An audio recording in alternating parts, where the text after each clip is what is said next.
Oke, satu lagi ini ada pertanyaan nih, Mas. Kita pertanyaan yang berikutnya adalah tentang eh, masalah green screen ya. Apa sih yang paling baik digunakan itu apakah blue atau ke green gitu dan apa saja yang perlu diperhatikan gitu karena ini apakah itu mesti memang ada hal-hal yang memang perlu diperhatikan di dalam pada saat pengambilan gambarnya atau apa gitu mungkin Mas Kito bisa menjelaskan. Pada prinsipnya sebuah chroma key shot, saya bilang sebagai chroma key shot karena green, blue, white itu disebut sebagai chroma color, sebagai chroma color. Nah, cuma yang di industri sendiri penerapannya adalah green screen atau blue screen. Sebenarnya penjabarannya secara technical, secara teknis, terutama sebagai efek artis, karena kita sering dealing dengan shot chroma key, green screen maupun blue screen. Sebenarnya ada trik. Jadi baiknya adalah blue screen itu baiknya digunakan untuk shot malam ketimbang pakai green. Kenapa? Karena jika kita kalau green screen pada saat di ekstrak, pada saat di key out untuk adegan malam, dia di sininya terutama di edges itu akan ada semacam halo, jadi kayak putih, jadi ada semacam outline. Nah, kalau blue screen itu dia begitu kita key, terutama adegan malam, dia nggak ada outline gitu. Tapi kalau untuk siang, blue itu lebih berasa ininya, intensitas key-nya. Makanya saya lebih prefer kalau untuk hasil compositing yang nantinya akan daylight itu lebih baik green screen. Tapi kalau udah nuansa gelap, itu bisa ambil contoh misalnya film Star Wars, itu ada adegan-adegan yang gelap-gelap, itu dia menggunakan blue screen. Kemudian juga ada salah satu film Denzel Washington, itu juga kotanya itu dia syuting studio, tapi di adegan settingnya untuk adegan malam itu disurrounded dengan blue screen semuanya. Walaupun itu tidak harus, sekali lagi saya jelaskan itu tidak harus, tapi kita sebagai artis, sebagai kompositor artis, sebagai efek artis, setiap harinya kita mengalami kasus-kasus seperti itu. Jadi berangkat dari situ kita meriset buat tim sendiri, dan kita lebih paham. Jadi baiknya untuk shot malam gunakan blue screen, kemudian untuk adegan-adegan daylight atau siang itu green screen, menggunakan green screen. Kurang lebih seperti itu, Pak Gus. Tapi itu tidak harus. Ya. Hanya untuk memudahkan dalam sebuah proses, itu aja sih tujuannya. Tapi artinya kan ada karakter ya, karakter green dan blue itu memiliki karakter yang berbeda sehingga memilih apakah itu green atau blue sangat akan membantu apabila memang disesuaikan dengan scene. Ya, betul. Scene daripada adegan itu gitu Betul, ya. Nah, persoalan lain adalah masalah intensitas cahaya. Itu apakah ada minimal intensitas cahayanya kepada green screen ataupun blue screen ini, itu ada ukuran yang harus minimalnya atau memang ya sebetulnya tidak ada pengaruh juga gitu. Baik, kembali lagi mengenai syarat seberapa jauh intensitas cahaya untuk chroma key shot adalah itu balik lagi based on konsepnya, konseptual artnya atau previsnya, dan look developmentnya mau seperti apa nanti hasil akhirnya. Nah, dari situ seorang DP pasti akan punya reference. Katakanlah ini nanti indoor seperti ini, misalnya ada looknya seperti reference. Nah, jadi seorang DP akan punya gambaran settingan untuk mana yang bagus untuk setting cahayanya. as long as itu flat dan green screen-nya oke, atau chroma key shot-nya oke, saya pikir itu nggak nggak akan jadi masalah nanti ya di post prosesnya, seperti itu Pak Gun. Jadi semua berangkat lagi dari konsep artnya, konseptual artnya. Jadi mau seperti apa looknya, itu sebagai kunciannya gitu. Kayak Lord of the Ring kan, kalau kita lihat dan Star Wars dan banyak lagi film-film lainnya, itu film-film tertentu punya reference. Ini nanti framingnya seperti ini, pencahayaannya seperti ini. Contoh juga ya, Lord of the Ring kan di dalam rumahnya si Frodo itu sebenarnya chroma key semua, sebagian ada tambahan.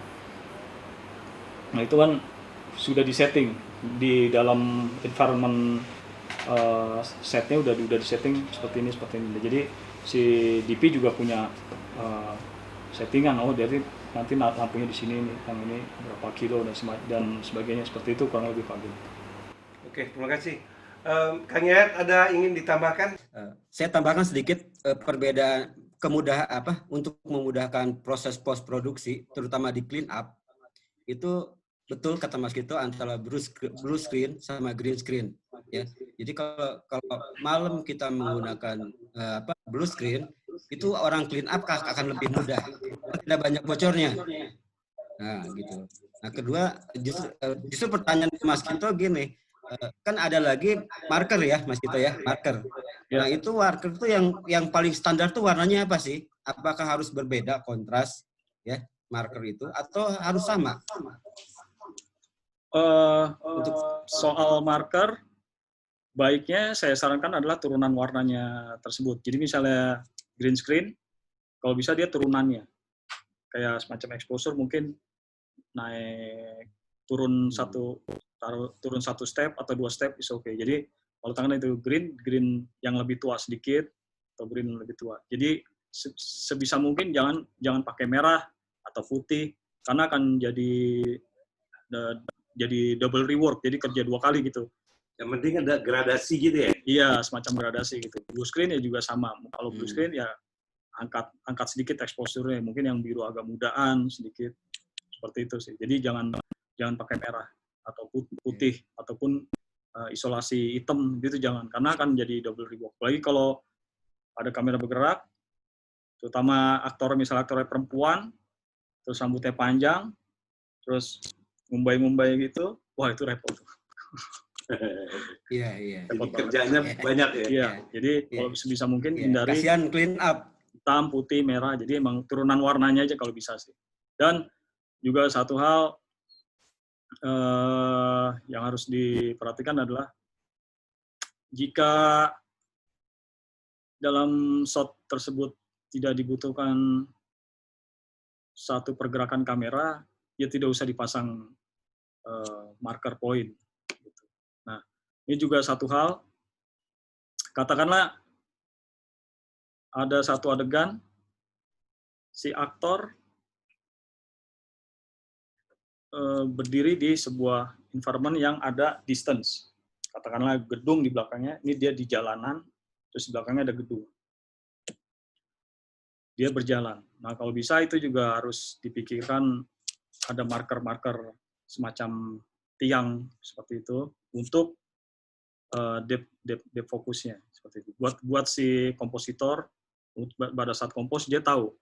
Karena kan saat kamera capture si aktor kan tergantung lensanya juga ya tentunya. Tapi kalau semakin jauh distance-nya semakin jauh kan objek itu pasti yang paling jauh pasti akan menjadi soft. Jadi itu semacam itu sih. Jadi ada reference point. Jadi nggak cuma green screen jebret ini rata flat. Jangan seperti itu. Kalau bisa seperti itu sih intinya. Oke, Kang Yayat ada lagi? Cukup Mas. Cukup ya? Ya. Oke, nah saya mungkin menyangkut masalah tadi di awal saya sudah prolog tentang visual effect gitu, bahwa hampir itu tidak lagi menjadi bahwa visual effect ini ini mutlak lah ya, hampir semua film menggunakan sekecil apapun ada gitu ya. Yep. Nah, khususnya di industri film kita di Indonesia ini, khususnya menyangkut masalah pendidikan terhadap visual effect ini.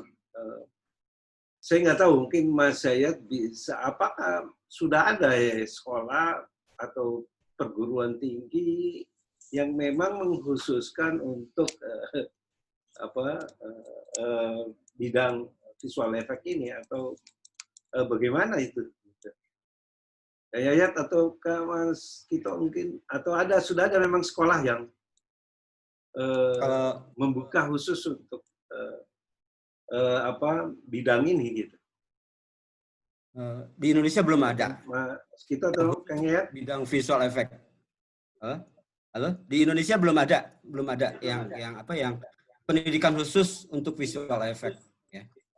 Adapun untuk 3D aja itu kan kebanyakan kursus sama otodidak ya, untuk 3D gitu kan.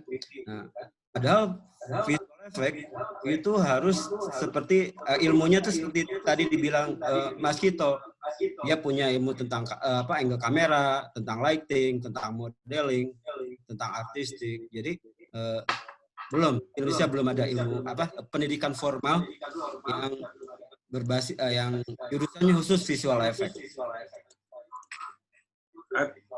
Artinya Industrinya sendiri masih terbatas, Mas Gun. Ya. Artinya kalau menurut pandangan Mas Kito, sangat dibutuhkan.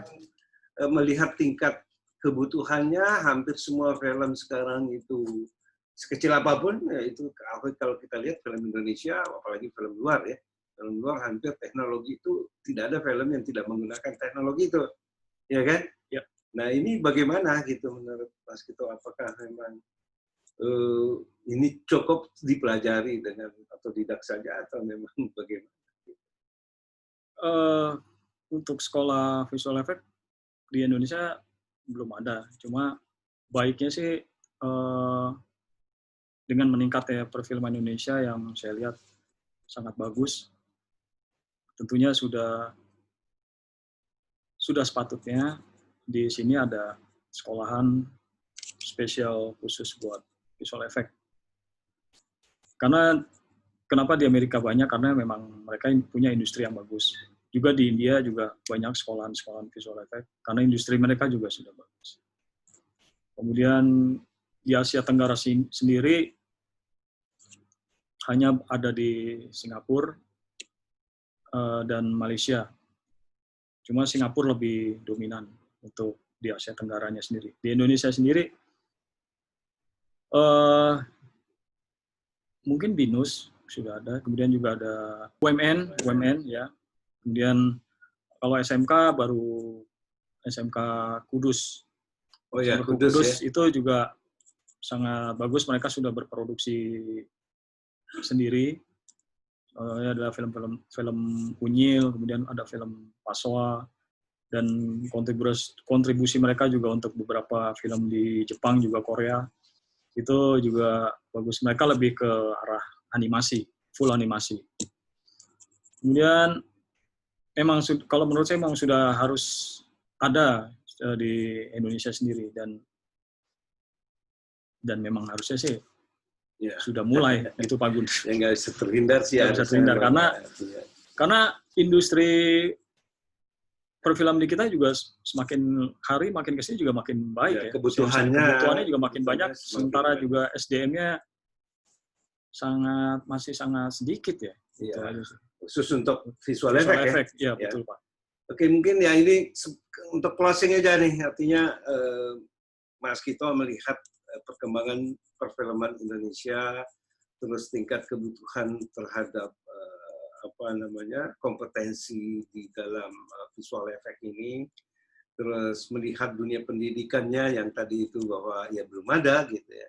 Nah, mungkin harapan Mas Kito seperti apa, dan mungkin bisa memberikan satu tips kepada teman-teman ataupun anak-anak yang ingin menekuni bidang ini, apa saja sih yang perlu mereka perhatikan, khususnya menyangkut karena kita bicara soal workflow gitu ya. Menyangkut masalah workflow, apa yang perlu mereka perhatikan mulai dari A sampai Z gitu. Silakan. Eh, untuk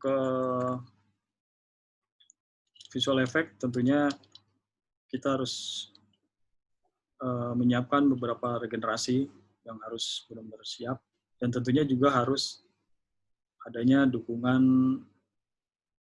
ya pastinya pemerintah ya, harus ada dukungan dari pemerintah sendiri, karena bidang visual effect itu sangat membutuhkan spesifikasi baik software maupun hardware. Secara infrastruktur itu butuh biaya yang sangat tinggi, Pak, tentunya. Karena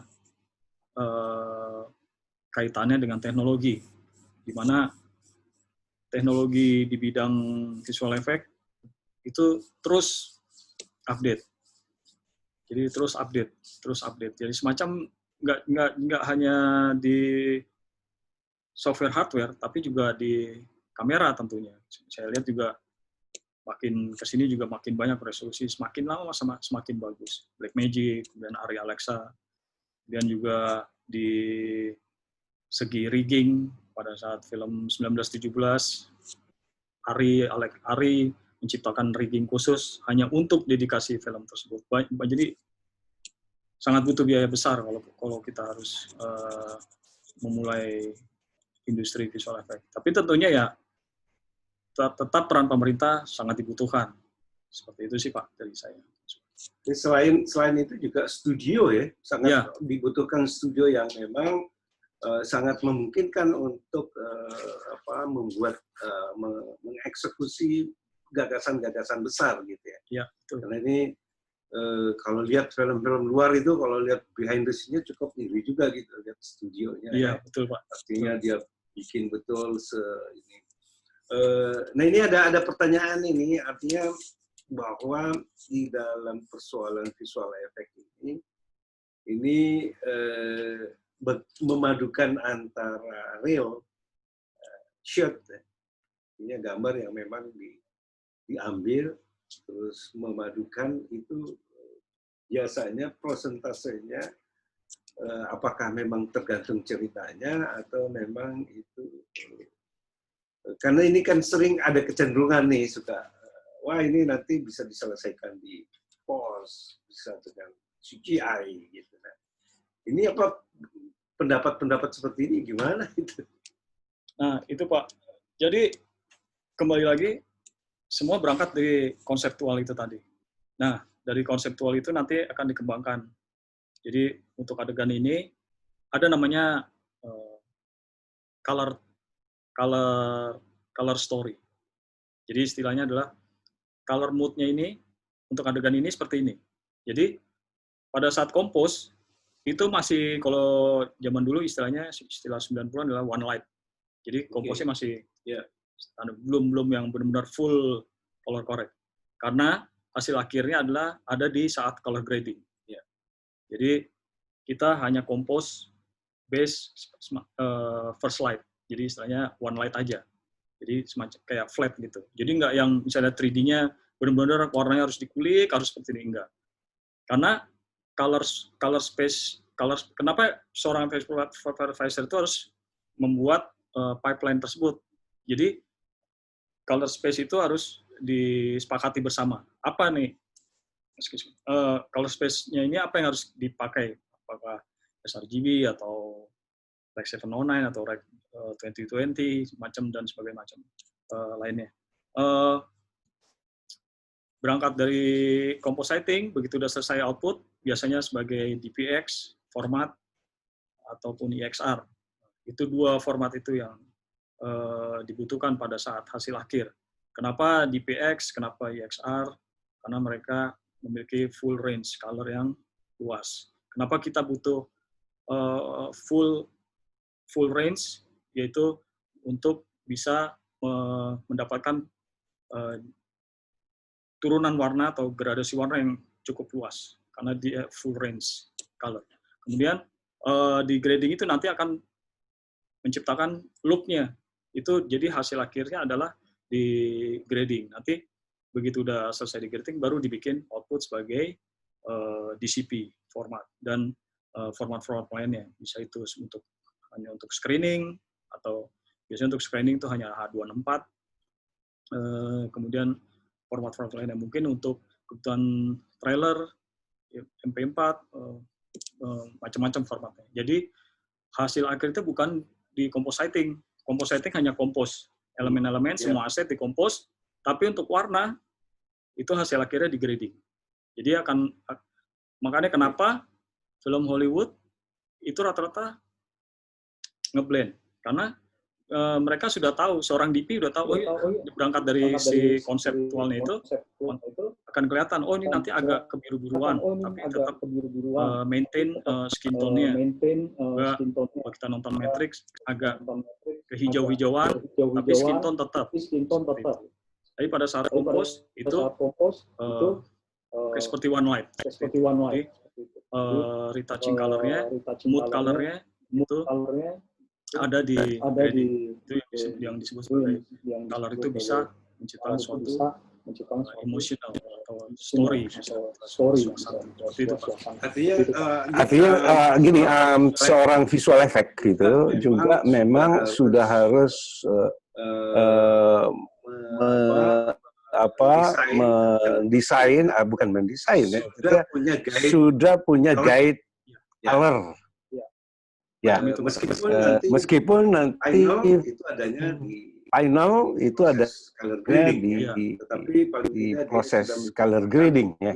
Tetapi paling tidak dia sudah warna-warna itu atau warna-warna itu sudah terpikir pada saat sudah terpikir tentang warna itu atau mood itu pada saat kalau di luar gitu ya. Sana luar negeri lebih seorang DP yang bertanggung jawab untuk color moodnya, memberikan guide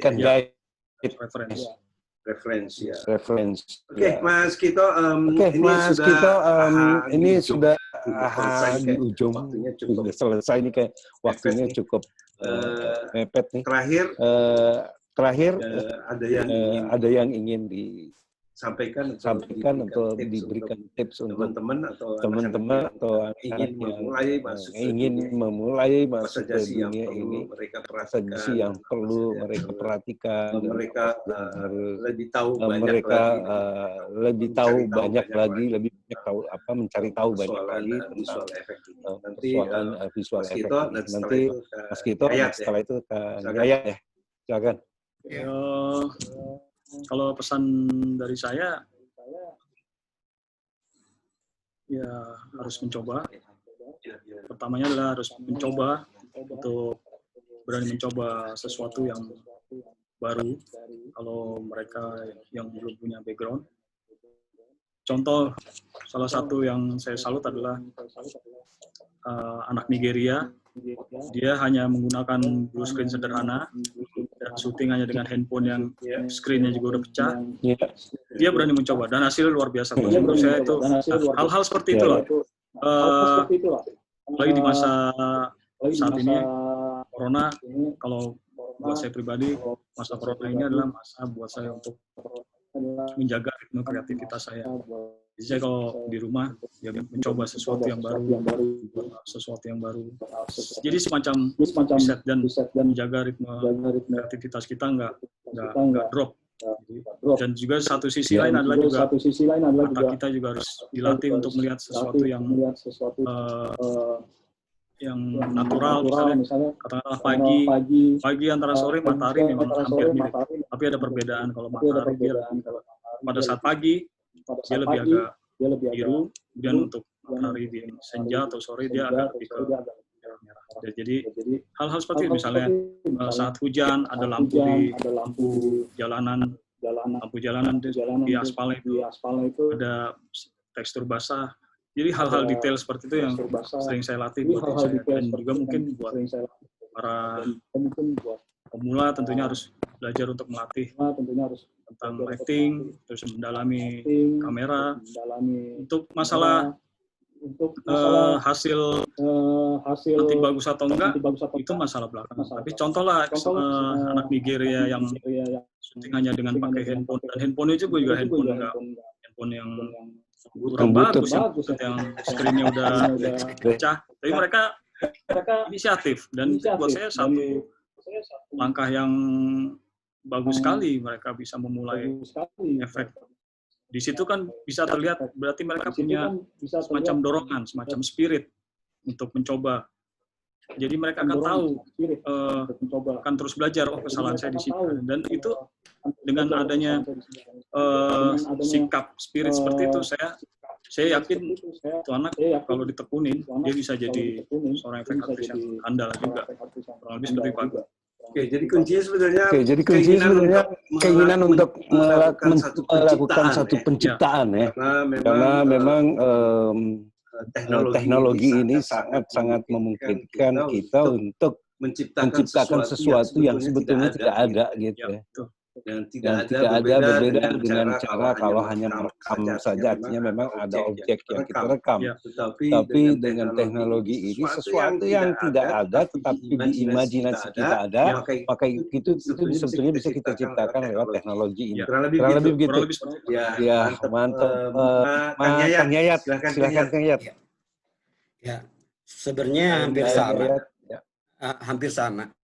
Yang penting kita memahami proses produksi film dari pra-produksi sampai post ya. Nah, adapun visual effect itu benar-benar harus menguasai masalah bentuk, warna yang tadi disebut Mas Kito. Dan saya agak berbeda agak ke depan sedikit, itu peluangnya sangat besar. Peluangnya sangat besar untuk visual effect. Contoh gini aja. Di Indonesia belum ada orang yang membuka industri aset, membuat aset-aset gedung segala macam tuh khusus belum ada. Ya, kebayang kalau ada di Indonesia yang membuat aset, jangan Indonesia lah, Jakarta gitu kan. Kalau kita butuh Monas akan diledakan, Hotel Indonesia akan diledakan atau syuting di sana, kita punya aset itu pasti laku keras. Ya. Kalau gitu saya habis pulang nanti langsung bikin kayaknya ya.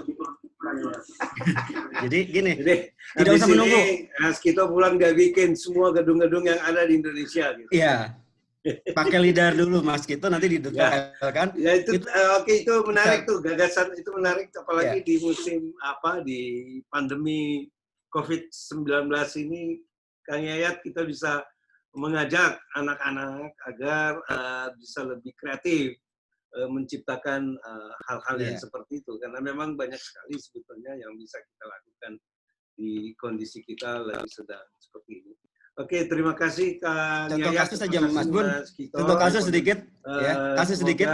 Nanti ini bisa kita banyak hal yang bisa kita lakukan lagi di nantinya.